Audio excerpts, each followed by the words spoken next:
আমাদের মাননীয় সংসদ সদস্য ওনার বক্তব্যে বললেন অন্তর্বর্তী সরকারের সময় দুর্নীতির অভিযোগ, এবং এই সময় এই জায়গায় তো অন্তর্বর্তী সরকারের আমি ছিলাম, কিছু সময়ের জন্য উপদেষ্টার দায়িত্বে ছিলাম, আরও দু একজন ছিলেন, আমাদের মাননীয় এখন বর্তমান পররাষ্ট্রমন্ত্রীও ছিলেন, অ্যাটর্নি জেনারেল ছিলেন।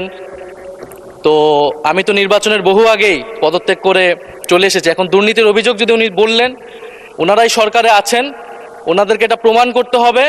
এটার প্রমাণ জাতীয় সংসদে যেহেতু বলেছে, ওনাদেরকে এই প্রমাণ দিতে হবে নাহিদ ইসলামের নামে কি দুর্নীতির অভিযোগ উঠেছে, নাহিদ ইসলাম কোথায় দুর্নীতি করেছেন। মাননীয় স্পিকার, আমি সেই প্রমাণ ওনাদের কাছে চাচ্ছি।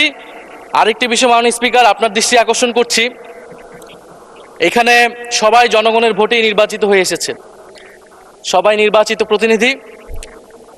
হ্যাঁ, আমার বয়স 28, আজকে আমার জন্মদিন, এবং আমি নবীন সদস্য, কিন্তু এখানে মাননীয় স্পিকার আমিও জনগণের ভোটেই নির্বাচিত হয়ে এসেছি। কারো ছোট ভাই হিসেবে আমি এখানে আসিনি। ফলে সবাই মাননীয় সংসদ সদস্য হিসেবে সবাই যে সম্মান মর্যাদা প্রত্যাশা করে, সবাই যেটা পায়, আমরাও কিন্তু সে একই জিনিস প্রত্যাশা করি। ধন্যবাদ। এটি আপনি মাননীয় স্পিকার দেখবেন। মাননীয় বিরোধী দলের চিফ হুইপ, আপনি নিশ্চয়ই লক্ষ্য করেছেন ট্রেজারি বেঞ্চের সদস্যরাও টেবিল চাপড়ে আপনাকে জন্মদিনের অভিনন্দন জানিয়েছে।